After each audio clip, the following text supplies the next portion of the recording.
ನಾನು ಸ್ಲೋನಲ್ಲಿ ಇದ್ದೇನೆ, ಆ ವ್ಯಕ್ತಿ ಬರ್ತಾನಿದ್ದಾನೆ. ಇವತ್ತಿಗೆ ಗೊತ್ತಿಲ್ಲ ಏನು ಸ್ಪೀಡ್ ಬಂದು ನನ್ನನ್ನು ಪುಷ್ ಮಾಡಿತ್ತು ಅಂತ. ಅವನು ಕಪ್ಪು ಮರದ ದೋಣಿಯಲ್ಲಿ ಬರ್ತಾ ಇದ್ದಾನೆ, ಒಬ್ಬ ಏಜ್ಡ್ ವ್ಯಕ್ತಿ. 16 ಕೋಟಿ ಅಂತ it's not A small amount. ಒಂದು ನೀವು ಪವಾಡ ಅಂತ ಹೇಳ್ಬೋದು. ಆಮೇಲೆ ಸಿನಿಮಾದಲ್ಲಿ ನೋಡಿದ ತಕ್ಷಣ ತುಂಬ ದೊಡ್ಡ ತಾರಾ ಬಳಗನೆ ಕಾಣ್ತು. ಅಂದರೆ ಸುಧೀರ್ ಅವರು ಎತ್ಕೊಂಡಿರೋಂಥ ಸಬ್ಜೆಕ್ಟು ದೊಡ್ಡದು. ಅಂದರೆ ದೊಡ್ಡದು ಅನ್ನೋಕ್ಕಿಂತ ಇಟ್ ಮೀನ್ಸ್ ಒಂದು ಇತಿಹಾಸದ ಸಿನಿಮಾ. ಜೊತೆಗೆ ಅಂಥ ಪಾತ್ರಗಳಿಗೆ ಆ ಥರದ ಪಾತ್ರಧಾರಿಗಳೇ ಬೇಕು ಅನ್ನೋ ಹಠ ನಿಮ್ಮದು. ಹಾಗಾಗಿ ಎಲ್ಲೂ ಕಾಂಪ್ರಮೈಸ್ ಆಗದೇನೆ ಕಬೀರ್ ಬೇಡಿಯನ್ನು ತಗೊಂಬಂದ್ರಿ. ಸೊ ಕಬೀರ್ ಬೇಡಿ ಅವರ ಪಾತ್ರ ಇಲ್ಲೊಂದು ಏನಂದರೆ, ಒಂದು ಕಥೆಯಲ್ಲಿ ಏನು ಬರುತ್ತೆ ಅಂದರೆ, ಕೊರಗಜ್ಜನ ಬಗ್ಗೆ ಬೇರೆ ಬೇರೆ ಕಥೆಗಳು ಇರುತ್ತೆ. ಬೇರೆ ಬೇರೆ ಜನ ಬೇರೆ ತಮಗೆ ತೋಚಿ ಥರ ಬರೆದಿದ್ದಾರೆ. ಓಕೆ ಬಿಕಾಸ್ ಯಾವುದಕ್ಕೂ ಒಂದು ಐತಿಹಾಸಿಕ ಹಿನ್ನೆಲೆ ಆ ಥರದನ್ನು ತೋರಿಸದೇ ಮಾಡಿದ್ದಾರೆ. ಅಲ್ಲಿ ಒಂದು ಕಾನ್ಫ್ಲಿಕ್ಟ್ ಬರುತ್ತೆ. ಲೈಕ್ ಉದ್ಯಾವರ ಅನ್ನೋಂಥ ಪ್ರಾಂತ್ಯ ಇದೆ, ಕೇರಳ ಬಾರ್ಡರ್. ಅದು ಕೇರಳದಲ್ಲಿರುವಂಥದ್ದು. ತಲಪಾಡಿ ತನಕ ಕರ್ನಾಟಕ, ತಲಪಾಡಿಯಿಂದ ಮುಂದೆ ಕೇರಳ, ತಲಪಾಡಿ ತಾಕೊಂಡು ಉದ್ಯಾವರ ಇದೆ. ಅದರ ರಾಜ, ಅದರ ಅರಸ ಉದ್ಯಾವರ ಅರಸರು.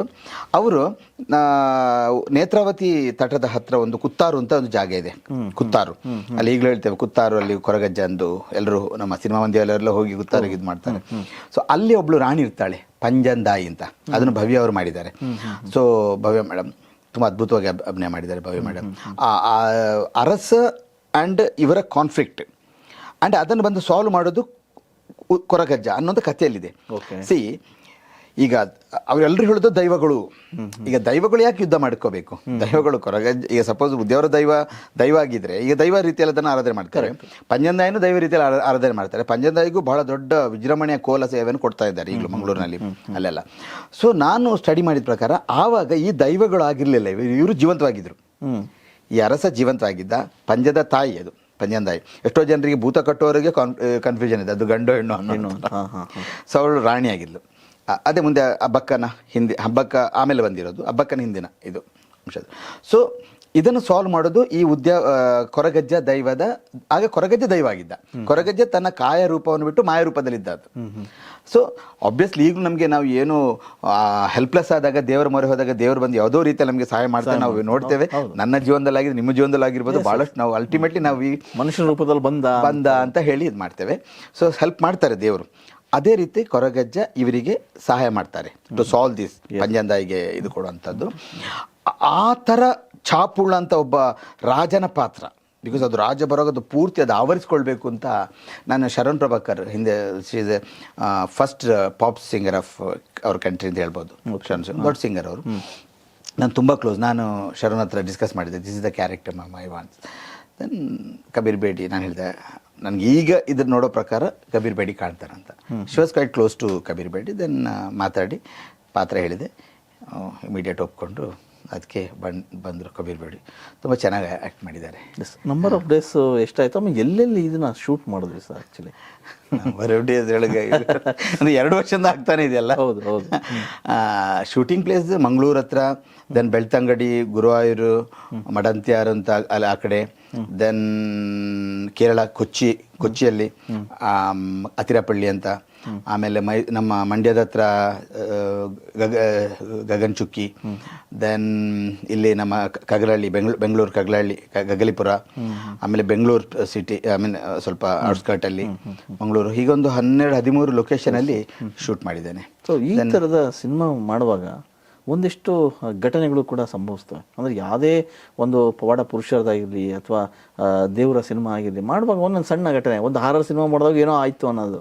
ಸೊ ನಾನು ನೋಡ್ದಂಗೆ ಈ ಸಿನಿಮಾ ಶುರುವಾದಾಗಿಂದ ಇಲ್ಲಿವರೆಗೂ ಒಂದಷ್ಟು ಘಟನೆಗಳು ಆಗ್ತಾ ಬಂದು, ಆ ಘಟನೆಗಳನ್ನು ನಾವು ವಿವರಿಸ್ಬೋದಾ ಅಂತ. ಆ್ಯಕ್ಚುಲಿ ಹೌದು.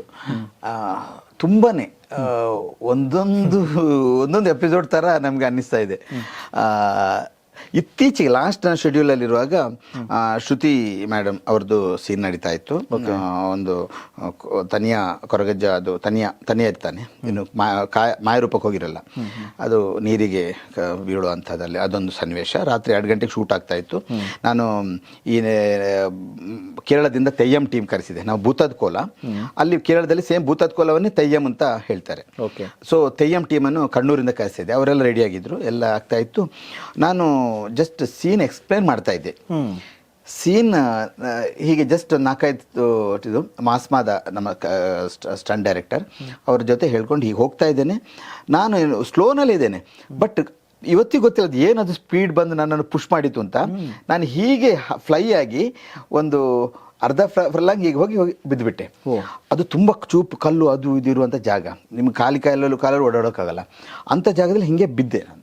ಶ್ರುತಿ ಮೇಡಮ್ ಹೇಳ್ತಾರೆ, ಅಯ್ಯೋ ನಿಮ್ಮ ಮೂಗು ಮುಸುಡು ಎಲ್ಲ ಹೋಗಬೇಕಾಗಿ ಸರ್ ನೀವು ಮುದ್ದಲ್ಲಿ. ನನಗೆ ಏನೇನಾಗಿಲ್ಲ. ಅದು ಏನು ಪುಷ್ ಮಾಡಿತ್ತು, ನಾನು ಹೇಗೆ ಯಾಕೆ ಅದು ಹಾಗೆ ಹಾರಿ ಹೋದೆ ಅನ್ನುವಂಥ ನನ್ನ ಕಲ್ಪನೆಗೆ ಇನ್ನೂ ಸಿಗ್ತಾ ಇಲ್ಲ. ಆ್ಯಂಡ್ ನಮ್ಮ ಹುಡುಗರೆಲ್ಲದರ ಶೂಟ್ ಮಾಡಿದ್ದಾರೆ ಬೇರೆ. ನಾನು ಅದು ಇನ್ನೂ ಇದು ಮಾಡ್ತಾ ಇದ್ದೆ, ಯಾಕೆ ನನಗೆ ಆ ಥರ ಫೋರ್ಸ್ ಬಂತು ಅಂಡ್ ಏನು ಪುಷ್ ಆಯ್ತು ನಂಗೆ ಅಲ್ಲಿ ಅಂತ ಅನ್ನುವಂಥದ್ದು. ಇದು ಒಂದು ಅಂತ ಹೇಳಿದ್ರೆ, ಒಂದಿನ ನಾವು ನೇತ್ರಾವತಿಯಲ್ಲಿ ಮಂಗಳೂರು ಹತ್ರ ಶೂಟ್ ಮಾಡ್ತಾ ಇರಬೇಕಾದ್ರೆ, ಅದು ನೈಟ್ ಶೂಟ್. ಓಕೆ. ಭವ್ಯ ಮೇಡಮ್ ಅದೇ ಪಂಜಂದಾಯಿ ಆ ಕ್ಯಾರೆಕ್ಟ್ರಲ್ಲಿ ಇದು ಮಾಡುವಂಥದ್ದು. ಕತ್ಲೆ ಆಗಲಿ ಅಂತ ಕಾಯ್ತಾ ಇದ್ದಾನೆ. ಸೊ ಅಷ್ಟೊತ್ತಿಗೆ ಬಟ್ ನದಿ ಆ ಕಡೆ ನಮ್ಮ ಎಲೆಕ್ಷನ್ ಸ್ಪೀಚ್ ಆಗ್ತಾಯಿತ್ತು. ಅನ್ನೂ ಎಲೆಕ್ಷನ್ ಆಗಿರಲಿಲ್ಲ, ನಮ್ಮ ಸಿದ್ದರಾಮಯ್ಯ ಸರ್ಕಾರ ಬರೋ ಮುಂಚೆ. ಸೊ ಅಲ್ಲಿ ಸಿದ್ದರಾಮಯ್ಯ ಅವರು, ನಮ್ಮ ಸ್ಪೀಕರ್ ಖಾದರ್ ಅವರು, ಅಂದರೆ ಅವರಿನ್ನೂ ಸ್ಪೀಕರ್ ಆಗಿರಲಿಲ್ಲ, ಎಲೆಕ್ಷನ್ ಸ್ಪೀಚ್ ನಡೀತಾ ಇತ್ತು. ಎಲ್ಲರೂ ದೊಡ್ಡ ಆ ಸ್ಪೀಚ್ ಭಾಷಣ ನಮ್ಗೆ ಹೊಡಿತಾ ಇತ್ತು. ನಾವು ಮಾತಾಡೋದು ಕೇಳ್ತಾನಿಲ್ಲ, ಬಿಕಾಸ್ ನೀರಲ್ಲಿ ಆರಾಮ ಇದು ಸೌಂಡ್ ವೇವ್ಸ್ ಟ್ರಾವೆಲ್ ಮಾಡುತ್ತಲ್ವ, ನಮಗೊಂದು ಇಟ್ ಹಿಟ್ಟಿಂಗ್ ಲೈಕ್ ಎನಿಥಿಂಗ್. ನಮಗೆ ಅದು ಯಾರು ಹೇಳೋದು ನಾವು ಮಾತಾಡೋದು ಕೇಳಿಸ್ತಿರ್ಲಿಲ್ಲ. ಪ್ಲಸ್ ಅವ್ರದ್ದು ಫೋಕಸ್ ಲೈಟ್ ಇತ್ತು ಹಿಂಗೆ, ಅದು ಬಂದು ನಮ್ಮ ಲೊಕೇಶನ್ಗೆ ಹೊಡಿತಾ ಇತ್ತು. ನಮಗೆ ಲೈಟ್ ಮಾಡ್ಲಿಕ್ಕೆ ಆಗ್ತಾ ಇಲ್ಲ. ಹೌದು. ಆಮೇಲೆ ಸಂಜೆ ಆಗ್ತಾ ಇರಬೇಕಾದ್ರೆ ಇದು ನನಗೆ ಆ್ಯಕ್ಚುಲಿ ಫುಲ್ಲು ರಿಫ್ಲೆಕ್ಷನಲ್ಲಿ ತೋರಿಸ್ಬೇಕಾಗಿತ್ತು ಕೊರಗಜ್ಜನ ಇದನ್ನು, ನದಿಯ ರಿಫ್ಲೆಕ್ಷನ್ಗಳಲ್ಲಿ ಎಲ್ಲೂ reflection, because waves started coming. ಆ ವೇವ್ಸ್ ನಿಲ್ಬೇಕಾದ್ರೆ ರಾತ್ರಿ 11 ಗಂಟೆ ಮೇಲೆ ಆಗುತ್ತೆ ಅಂತ ಅವರು ಲೋಕಲ್ಸ್ ಹೇಳಿದರು. ಎಲ್ಲದಕ್ಕಿಂತ ಸಿಟ್ಟು ಬಂದಿದ್ದು ನಂಗೆ ಏನಂದರೆ, ಅವತ್ತು ಅಪ್ಸೆಟ್ ಆದದ್ದು, ನನಗೆ ಒಂದು ಕಪ್ಪು ದೋಣಿ ಬೇಕಾಗಿತ್ತು, ಮರದ್ದು ಹಳೆಯದು 800 ವರ್ಷದ ಪೀರಿಯಡಿಕ್ ಫಿಲ್ಮ್ ಅಲ್ವಾ. ನಮ್ಮ ಪ್ರೊಡಕ್ಷನ್ ಟೀಮ್ ಅವರು ದೋಣಿ ಸಿಗಲಿಲ್ಲ ಸರ್ ಅಂತ. ಮೇಡಮ್ ದೋಣಿಯಲ್ಲಿರ್ಬೇಕು, ನಮ್ದಿರುತ್ತಲ್ಲ ನಿರ್ದೇಶಕರು ತಲೆ ಕೆಟ್ಟು ಕಿರ್ಚೋದು ಹರಚಾಡೋದು, ಆದರೆ ಏನು ಲಾಭ, ದೋಣಿನಿಲ್ಲ. ಭವ್ಯ ಮೇಡಮ್ಗೆ ಹೇಳಿದ ಈ ಥರ ಇದೆ ಮೇಡಮ್, ದೊಡ್ಡ ನಾವು ಹೇಟ ಕಾಂಪ್ರಮೈಸ್, ನಂಗೆ ಕಾಂಪ್ರಮೈಸಿಗೆ ಇಷ್ಟ ಇಲ್ಲ, ಅಗೇನ್ ಇವತ್ತು ಶೂಟಿಂಗ್ ಕ್ಯಾನ್ಸಲ್ ಮಾಡಿ ವೆಯ್ಟ್ ಮಾಡೋದು ಸಾಕಷ್ಟು ಸಾರಿ ಈ ಥರ ಆಗಿದೆ. ಓಕೆ ಸರ್, ನಿಮ್ಗೆ ಹೇಗೆ ಅನ್ಸುತ್ತೆ ಹಾಗೆ ಮಾಡಿ ಅಂತ ಹೇಳಿದರು. ಬಿಕಾಸ್ ಅದಕ್ಕಿಂತ ಮುಂಚೆ ನಾವು ಭವ್ಯ ಮೇಡಮ್ಗೆ ಸಂಜೆ ಹೇಳಿದ್ದು ಈ ಥರ ಸೀನ್ ಬರುತ್ತೆ ಮೇಡಮ್, ನೀವು ದೋಣಿಯಲ್ಲಿ ಹಿಂಗೆ ಬರ್ತೀರಂತೆ. ಸೊ ಒಂದು 7:15 ಭವ್ಯ ಮೇಡಮ್ ರೆಡಿಯಾಗಿ ಬಂದರು, ರಾಣಿ ಥರ ಇದೆಲ್ಲ ಕಾಸ್ಟ್ಯೂಮ್ ಎಲ್ಲ ಹಾಕಿ ಬಂದರು. ಎಸ್ ರೆಡಿ ಅಂತ ಮಾಡುವಾಗ ಅವ್ರು ಬರೋ ಹೊತ್ತಿಗೆ ಕರೆಂಟ್ ಹೋಯ್ತು, ಅವರ ಸ್ಪೀಚ್ ನಿಂತೋಯ್ತು. ಜನರೇಟ್ ಇತ್ತಲ್ಲ ಗೊತ್ತಿಲ್ಲ, ನಮಗೇನು ಫೋಕಸ್ ಲೈಟ್ ಬರ್ತಾ ಇತ್ತು ಅದು ನಿಂತೋಯ್ತು, ಆಯಿತಾ. ಆಮೇಲೆ ವೇವ್ಸ್ ಕಮ್ಮಿ ಆಯಿತು, ಆ ರಿಫ್ಲೆಕ್ಷನ್ಗೆ ವೇವ್ಸ್ ಬಿಲ್ಕುಲ್ ಶಾಂತ ನದಿ ನನಗೆ ಸಿಕ್ತು. ಎಲ್ಲ ಕಡೆ ಯಾವ ಆ್ಯಂಗ್ಲಲ್ಲೂ ಕ್ಯಾಮರಾ ಇಟ್ಟರು ರಿಫ್ಲೆಕ್ಷನ್ ಬರೋ ಥರ ಬಂತು.